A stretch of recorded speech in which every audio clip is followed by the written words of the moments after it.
I want to talk about marriage. And I want to get this, and then we'll go on to Jeezy. From Will's perspective, do you think that Will is okay? Let me play this clip first, and then we'll talk about it. I want your reaction to what Will had to say here. I need to turn on my grayscale is on. There we go. Which clip is it? I think it's this one. Can you love somebody? Okay. Hold on. Let me preface this. Will pops up at a book release unexpectedly for Jada. And then he gives his speech, or he says this. Can you love somebody forever, no matter what?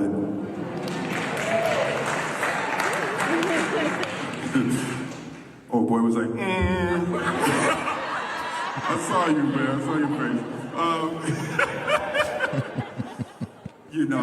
Can you show up and love somebody for the rest of your life, even when you don't agree with them? And there ain't nobody on earth except you, mommy. My mommy. I almost messed up. You, mom. Nobody showed up for me more than you, mom. Real talk. Jada's the best friend I have ever had on this planet. And I am going to show up for her and support her for the rest of my life.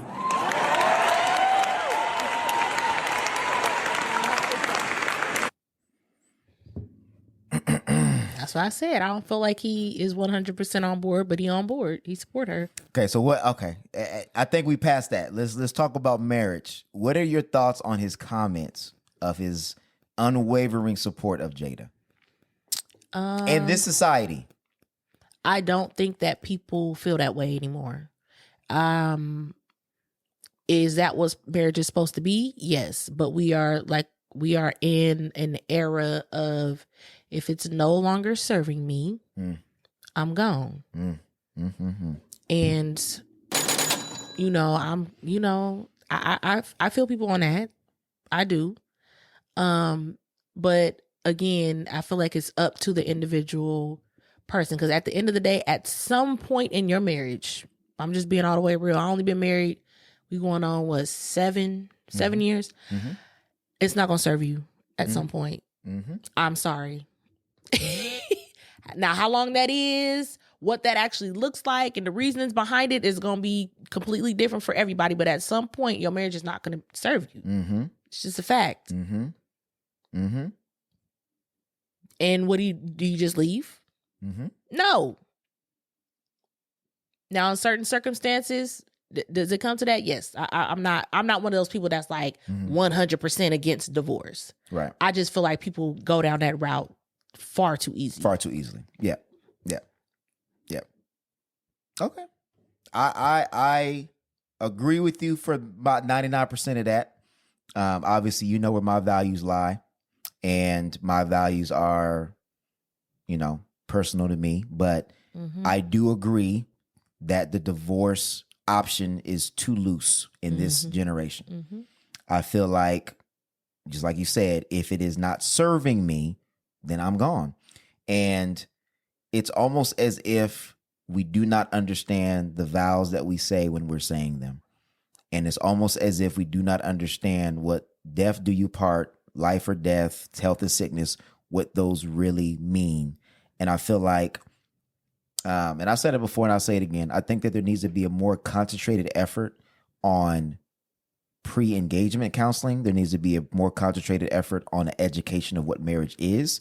And I think before you get married, you need to have a deep conversation on, do you look at marriage as a covenant, or do you look at marriage as a contract? Do you look at marriage, as something that is an option, or do you look at marriage as, this is when I say I do, that this is the final I do, and I'm not leaving no matter what? And I think I have to applaud Will even though he's not innocent in any of this, I have to applaud Will in taking a stand that he would love Jada through all of that. And people are going to call him a simp. People are going to call him all this other stuff. But let's just you can't simp for your wife, man. Can't simp for your wife. Your wife is your wife. It takes a lot of integrity, and it takes a lot of humble. You have to be very humble to go through what he's gone through publicly and to still publicly back her the way that he's backing her. And I'm not saying backing her like she's like the devil, but the general narrative is that he has been emasculated in a public sense, where he is not the man that we thought that Will was. But I would say that what he's doing proves that Will is the man that we thought that Will was. Mm-hmm. I think that is a very hard thing to do. And I think that, even though the J. Cole line, I don't want to Will and Jada love no more, or, I know that he's not even rapping that line at the concerts. I think, but again, the lesson though that we can learn in this is that when you do get married, that is what you're signing up for. You are signing up to love somebody even if you disagree with them. Like what Will said, you are loving somebody no matter what. There should be an unconditional love to that. Now, does that mean that you take all kind of abuse and all that other stuff? I am not condoning abuse. I'm not condoning infidelity. I'm not condoning all of that other things. But what I'm saying is that marriage is supposed to be permanent. That's what it's supposed to be. Mm-hmm. You do not say vows like that just to say them. It is not a cute video that you post on Instagram. It is a vow before God that you are promising to be there for that person no matter what. So even though what I'm saying may not be popular, I commend Will for sticking to his vows, and I commend Jada for sticking to her vows. They made it a point that they said that divorce is not an option, and they're sticking to it. Now, is it the prettiest? No, but we also have to realize marriage is not pretty. It's not. If you ask any married couple, they will tell you that there has been some times where they wanted to leave, they wanted to bounce, they wanted to get out. But they've said it a lot, where Jada has said it specifically, that she had to learn that Will was not responsible for her happiness. Mm-hmm. And I think we have to realize in this generation, we got to get the relationship goals out of our head. Mm-hmm. Your marriage happiness is not the goal of your marriage. It is a byproduct of your marriage. Mm. Your goal and purpose of your marriage, depending on what your belief system is, and I'll dumb it down because I don't want to be preaching, but the goal and the purpose for your marriage is to make you better. That's plain and simple. So if you do not know how to love correctly, for sure, you are going to find out how to love properly in a marriage, whether you find out the hard way or whether you find out the easy way. And what ends up happening is, and I'm going to say this, for the people that leave marriage too early, you're honestly doing yourself a disservice. Yeah. Because you're not allowing the process of being vulnerable and being uncovered and being naked and being open in front of somebody else to show you what your flaws are, so that way you can work on them. It is easy to retreat and isolate and say, I don't want this because it feels uncomfortable. But in a marriage, that is what you're going to get. That somebody told me this a long time ago, that marriage is one of those things that will expose you for who you really are. It will expose you. If you did not know who you were, marriage will expose you for who you really are. And I think absolutely we don't go into marriage with those expectations. We go into the marriage thinking that it's going to be, white picket fences and cooking breakfast in the morning and loving and again. And OGs will tell you, the loving is easy. It's the living that's hard. Very. I think for me, going into marriage, like it didn't necessarily like you said, you'll learn how to love. Mm-hmm. For me, I learned quickly, I don't love me like I should. And that's all the way true. Like, I got all this for other people. I don't love me properly. It'll expose. Yeah, it'll expose some stuff. It exposed that quick. I think that's what I'm saying. Like, I think that you make a good point. Like, even, and that was an example of saying love other people, but it'll expose, you will learn a lot about you because because you're confronted with you, and the person that you're living with knows you just as well as you may know yourself at that point. Because the whole point is to be intimate. So if you are with somebody 24/7, you sleep with them, you eat with them. My throat. I don't look like, dang, she cried like, nah. But you you cannot hide in your marriage. Can't hide in your marriage. So I just, hopefully, if there's somebody that's listening to this that is on the verge of a divorce or on the verge of possibly leaving their marriage or wanting to isolate and feel like being by themselves will be better, I just want you to please reconsider. Please reconsider and just realize that if you talk to somebody who has been divorced, they will tell you that what they thought they were getting out of the marriage, they ended up probably in a situation that was worse, where they may not have gone through it the way that they went through it, because it's grass is always green on the other side, and it is designed to stretch you. And I just think nobody told me that. Nobody told me that. All they said, marriage is work, marriage is work, marriage is work. What does that mean? What does that mean? What does that mean? What does real marriage look like? Luckily, my parents, I saw what real marriage looked like from a child's perspective, but from an adult perspective, like, nobody told me, like, you need to sit down and really ask what happened. Like, what was your childhood like?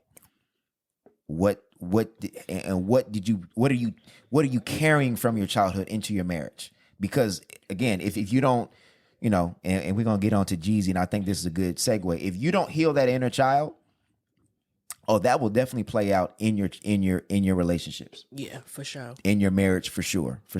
So I think we all have that inner child that still has some scars from, growing up in an imperfect family, that we bring those hopes and dreams into a marriage, hoping that those things will be addressed. And it's like how people go into parenthood. Mm-hmm. I'm going to change everything, and mine is going to be, I'm going to be this type of parent, I'm going to be that. Yep. And they get in and it's like, oh, damn, this ain't what I thought it was going to be. Like, so you have, like you said, when people have those expectations of marriage and stuff like that, because maybe you saw things in the marriage that it's like, well, when I get married, I'm going to do this, and I'm going to have, my marriage going to be like this, and da-da-da. Girl. Yep. And really, I think at the core of it, that is what Jada's and Will's issues were. Jada was trying to fix and trying to create whatever her version of marriage was, and Will had his hurts and disappointments, and he tried to do try to bring that into his marriage. And they both have these two different ideas of marriage, and I think that is where we make the biggest mistake, is you are disappointed as a child or disappointed growing up, so then you believe that in your marriage that all your hopes and fears that maybe were addressed or were not addressed, they're going to get fixed in your marriage. Yeah, you and can it's correct like, it. No, you need to go do the fixing on your own. Of yourself. Yes, before you get married. Yep. And I and for me, like, marriage pushed me because it's like, he deserves a better partner and I deserve a better me. Better you. Yep. That's that simple. Yep. But that really pushed me further, because I feel like in my singlehood, I could more so mask it, hide it, right? Fall back on my achievements and what I was achieving. And especially for Black women, that's big for us. I'm achieving, I'm excelling, I'm doing this, I'm doing that. Cause I ain't even gonna lie. There was a time where I was like, dang, I felt like I was doing better when I was single. And that's no shade, but it's because I put so much of my self-worth on my achievement. So when I felt like I'm not being the best partner that I can be, I'm failing. I'm not achieving. I'm not doing well as a wife. Wives are supposed to be doing this, and I'm supposed to be able to carry this load, and I shouldn't be overwhelmed.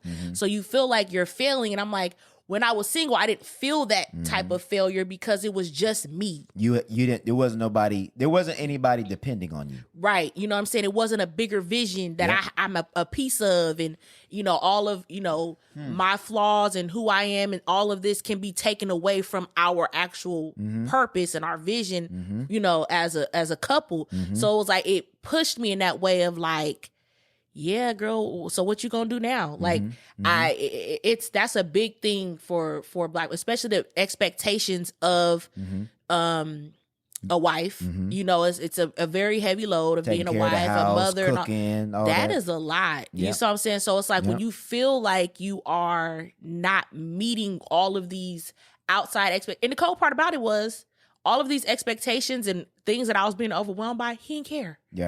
Right. That was not his expectation of me anyway. Right. A lot of the stuff that I was beating myself up about. So again, like I said, marriage will expose a lot because my idea of what a wife was supposed to be, Right. didn't feel like I was living up to that. Right. And his idea of what a wife should be, wasn't even half the shit I was worried about anyway. Right. And I don't know. It's a lot. It's deep. It is deep. Married people will understand, It's you know, deep. and I'm hoping, you know, the single people kind of can get what I'm talking about. It's deep. Well, and if they don't, what you just said as far as putting your self-worth into your achievements, that's deep in itself. You need to, am I prepared to serve and give and be a partner? Your achievements ain't got nothing to do with that. And that's what, like, and again, we don't do a good job of communicating that, but that's like when Black men would be saying, like when Black women say, oh, I got my degree, I make 100,000. That's when Black men would be like, we don't care. Your master's degree does not help you be a partner. It may help you in your personal life. It may help you maybe bring money to the table. But at the end of the day, when we say we want a partner, money typically is not part of the equation. And in most instances, it honestly makes it harder. Because if you feel like you making more or making equal, then it's like, then you feel like you have as just much say so, you have much power. It makes the dynamic even more difficult. So it's not that we don't want you to have your own. We just want, and both sides, if your plan is to get married, you know, and I know people saying, what do you bring to the table? But I'm just saying this just for the sake of the conversation. What gifts and talents are you bringing to the table to help us build a family? That's what it should be the focus on, from men's side and from women's side. So, and when you bring those unrealistic expectations in, you have to, you know, it's almost like you're bringing in a basket. You have to look in your basket and say, okay, where did this come from? Is it healthy? Is it unhealthy? If it's unhealthy, I need to take it out of my basket. If it's healthy, keep it, and then let's talk about it. What are your expectations? What are my expectations? Let's really talk about our expectations. Because if it's my expectation, your expectations, somebody is going to be disappointed every time. What are our expectations? Like, again, I remember, when we first got married, I thought we clean up on Saturday. She thought you clean up on Sunday. There was disappointment. Just because we didn't have a conversation on what day do we think that we should clean up. I grew up cleaning up on Saturday morning. She grew up cleaning up on Sunday morning. So I'm mad because we ain't cleaning up on Saturday. She mad because we ain't cleaning up on Sunday. When all it was is, okay, what is our household going to look like? Getting out of the expectations that society puts on you. Like, and it's hard for us to do that personally. Well, or just what you were conditioned down to from your family. Yeah, that. Yeah. So it's so much more to it that I feel like as we learn it, it needs to be taught to the next generation, because I went into it very blind. You know what I mean? But and I would think most of us have gone in naive and blind, for very sure. naive and blind. But I feel like I had enough tools and I had enough, like, the foundation of our friendship where it was easy for us to, like, we can be transparent and open with each other. Like, a lot of people, I feel like, don't make it because they it's hard for them to have those transparent conversations. Like I said, I know couples who they don't even know how much they partner make, and they don't even like they don't know nothing, you know. And it's like, well, why you not having to go? Well, I don't, like you can't talk to your partner about that. So it's like I think that like now that I'm talking to other people, I'm noticing that is what had got us through all of that. Was it's like we could talk about anything, having the openness. Yeah. you know what I mean? Like we could talk about anything. So if you could talk about anything, you could get through anything. Yeah. Yeah. And for some people that can't talk, again, and some of it is, and again, this is such a deep conversation. I really want to have a therapist on it, but some of it is like, I just learned a term the other day. It's CPSTD. CPTSD. What? PTSD. Yeah. CPTSD. Okay. So I think it's like a complex. So it's not, like PTSD is more like trauma trigger, whatever, things like that. But it's more complex than that. Like it's more geared for like childhood, like during your childhood dealing with that. So you may not be willing to talk to your partner, not because of what your partner did, because of something that you are a trauma response that you have been taking from something that where you grew up at, where you were not safe to be able to have a person to talk to. So you've been conditioned to not talk to nobody, to just, sweep it underneath the rug, which, and I'm not a therapist and I don't want to point it out in Will's and Jada's marriage, but you can tell that things from their childhood they brought on. Because I think Will in his book talked a lot about the traumas and the stuff that he saw with his dad. And you know what I mean? So it's kind of like you're trying to right those wrongs, but you're maybe righting a wrong that's not even prevalent in your current situation. You're anticipating it to be wrong. So you're like, I'm not going to let that happen in my marriage. But it's like, but who's to say that it was ever going to happen in the first place? So it's boy, oh boy. Deep. We gonna get even deeper with the Jesus conversation. Lord, where we at?